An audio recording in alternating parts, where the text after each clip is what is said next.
Vous avez une petite unité de vie médicalisée de 25 personnes et on vient de vous remettre le prix du public, le Trophée d'Or. Je crois que ça vous a fait très plaisir.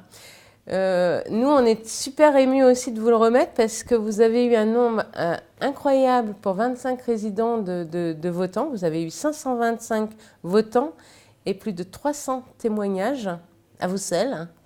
Et j'avais une question, c'est pourquoi autant de popularité ?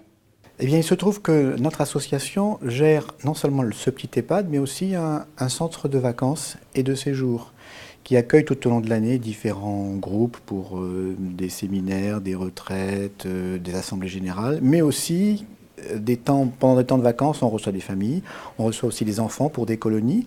Et au fil des années, ça fait beaucoup de monde qui passe par la structure et qui peut apprécier aussi les deux structures. Et on garde précieusement leur adresse Internet. On leur envoie des nouvelles régulièrement. On les invite quand on fait une kermesse, quand on fait la fête de Noël. Et je pense que c'est parce qu'on avait un vivier important de personnes qui connaissaient notre structure et qui l'appréciaient qu'on a eu autant de belles réponses, parce que les réponses étaient effectivement très, très touchantes. Alors, votre EHPAD, vous, c'est pas le plus bel EHPAD, le plus... Non. Voilà, Ah non, vous on en avez est loin. on en est loin. Une note correcte de 7,5, je crois, sur 10, ouais. Mais qui note surtout... la note vient surtout du fait de vos animations, oui, et de l'esprit familial qu'il y a dans votre résidence. Déjà, vous avez 25 résidents, mais vous avez 25 personnes pour vous en occuper avec les bénévoles, parce que vous avez su motiver quand même des bénévoles qui viennent travailler avec vous, auprès de vous, oui, et dans une ambiance qui est super. Et alors, vous avez candidaté à notre concours des maisons de retraite, pas comme les autres, parce que vous réalisez le rêve de oui, vos résidents. Oui. Et alors, il y avait une très belle histoire avec Jacqueline Prader, qui avait quand même plus de 90 ans, oui, je ne me souviens plus. Mais elle voulait réaliser son baptême d'ULM. Tout à fait. Et vous avez tout fait pour oui, réaliser le rêve de voilà, Jacqueline. Avant de vivre en maison de retraite, elle vivait dans une maison qui donnait sur un terrain d'entraînement d'ULM. Et elle les voyait s'envoler. Elle disait « Oh là là, qu'est-ce que ça serait chouette si un jour je pouvais monter dans un tel engin, quoi. » Pour elle, c'était un rêve, mais un rêve irréalisable, quoi. Et puis elle nous en a parlé.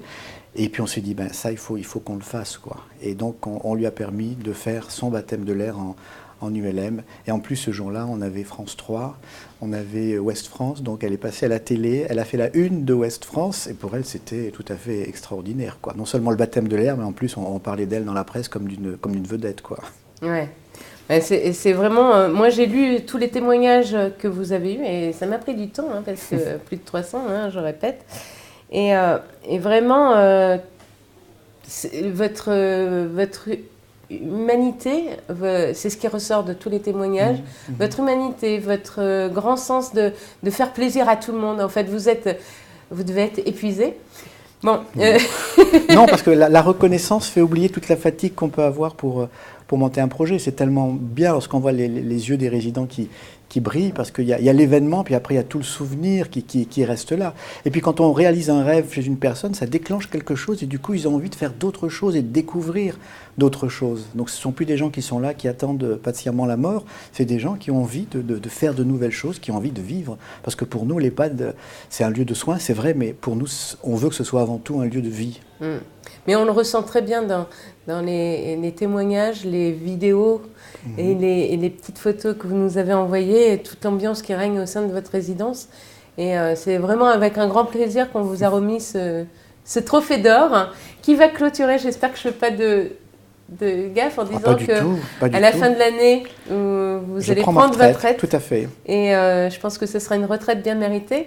Mais vous m'avez dit que vous allez passer du statut de directeur de cet EHPAD au statut d'animateur. Tout à fait. Je vais étoffer l'équipe d'animation, parce qu'en tant que directeur, j'ai été extrêmement frustré de ne plus avoir ce contact avec les résidents, parce qu'on est tellement pris parce que l'ARS, le conseil départemental demande de nous les statistiques, les budgets, etc., que j'ai perdu le contact avec les résidents. Et là, j'ai envie de le retrouver et de faire avec eux de beaux projets d'animation. Et maintenant, vous allez vous éclater. Voilà. Tout à bon, fait, écoutez, je vous souhaite plein de belles choses. Merci beaucoup.